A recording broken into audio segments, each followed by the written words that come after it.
Hi, this is Sharon Lim. I'm an independent Stampin' Up! Demonstrator, and I blog at sharingitwithyou.blogspot.com. And today we're going to do a fun happy birthday pop-up card. Here's the outside, and here's the inside. I've done this also with to make it look like a cake, like for a wedding cake and things like that, but this one is specifically for a birthday. So let's get started. I did use the new Celebrate with Tags set along with the celebration tag dies that look like this. We're going to use this rectangle die also, but we're going to start with two pieces, a card base that is 5.5 by 8.5 and Daffodil Delight, and then another inside one that's the same size, so 5.5, 8.5, both scored at 4.25. So I'll take my bone folder and score the card base, and then score the inside pop-up mechanism next. I'll set that aside. This one's going to need some cutting and scoring, so I'm going to take my cutter out here, my trimmer, and let's see if you can see those measurements. You can pause the screen if you like, but from the fold, these are the cuts you're going to do. So if you measure at 5, put your card at the 5-inch mark, and you're going to cut down to 1.25, like that. Then you're going to move it to 3 3/4, right there, and you're going to cut to 1.5. And the way I'm looking is I'm looking at this measurement right here. The next one is at 2.25. I'm going to cut to 1 3/4. And then the last cut is at 1/2 inch at 1 3/4 also. So I'll put that here. And 1 3/4. So you'll have this kind of tiered cutting. The next thing we're going to do is score at these 3 for each of the tiers. So I'm going to put my cutting blade up, go to 1.25 here, starting at the first cut.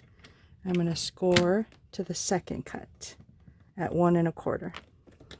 Then I'm going to move over to 1.5, start at the second cut, and go to the third cut at 1.5. And then the last one, I'm going to score at 1 3/4, starting at the third cut to the fourth cut.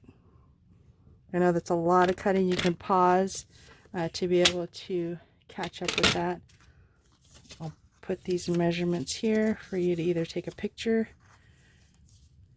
or to pause. Alright, so this is what you get. And what you're going to do is fold it at each score. So that's the first score, that's at 1.25. And then the second one's at 1.5. And then the third one's at 1 3/4. And then just keep folding them back and forth just so they can make a really good fold. Nice strong fold. Because what happens is when you open it, what you want to do is the presents part to pop towards you and these two to pop away from you. So it looks like that. Okay, so I'm going to fold that here. Let me get my bone folder. Get them nice and crisp here. And that's what it looks like. Isn't that great? Then you're going to get 3 pieces of DSP. And I have the measurements here. So this is 1.25 by 2.5, 1.5 by 3, 1 3/4 by 3.5. So basically half the size and then doubled. And what you're going to do with these is you're going to fold these in half. So make sure that they are lined up. Fold them exactly in half. Same for this one. You can choose any side you want. What's lovely about Stampin' Up! DSP is it's double-sided, so you can choose it. So you have these 3. These are the colors I chose. I'm going to grab some of my glue and put some glue on the first layer and glue it on the first layer that you just created with your pop-up mechanism. So that's the first layer. Here's this, oops, here's the second layer.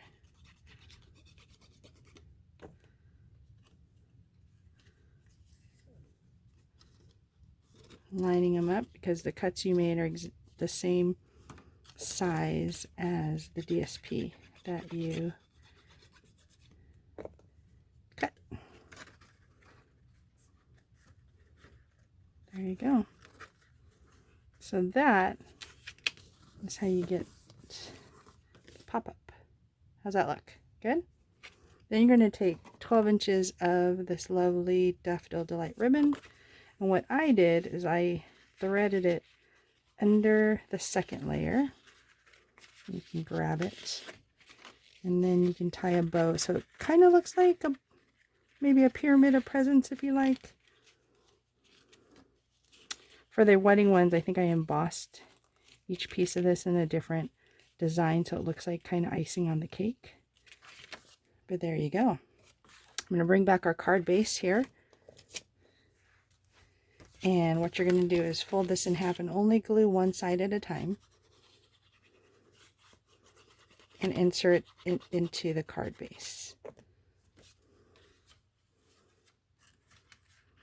That way you can play around with it, make it line up, press down as you can, flip it, and then do the same for this side.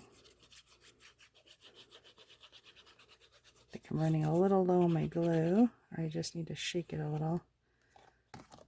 It's okay. So make sure that it fits in there, close it again. Give it a second for that glue to dry, and examine your pop-up. Ta-da! Alright, so now time for the outside part. Is I cut this tag that came in with the dies because it fits the happy birthday perfectly, using some rich razzleberry here. There you go. I'm going to put some dimensionals on that just to kind of bring it up. Let me get release papers off. And it goes in the front here. And then I cut out some, where are they? Here they are. Some matching candles and balloons. So for the balloon, I just put the glue on the string part. That's the part that's actually going to touch the card. There you go. And then the candle, I'm just going to put, I just did one in each color. I believe this is Blushing Bride, and the other one is Rich Razzleberry. Oops, just to make it coordinate with the DSP. That's my favorite part of Stampin' Up, that the cardstock, ink, markers, and paper all coordinate. And there you go. Happy birthday pop-up card. Plenty of room for you to write your sentiment. If you like this video, please like it and subscribe if you want to see more of these video tutorials. I'd be happy to share with you. Thanks and have a great day. Bye.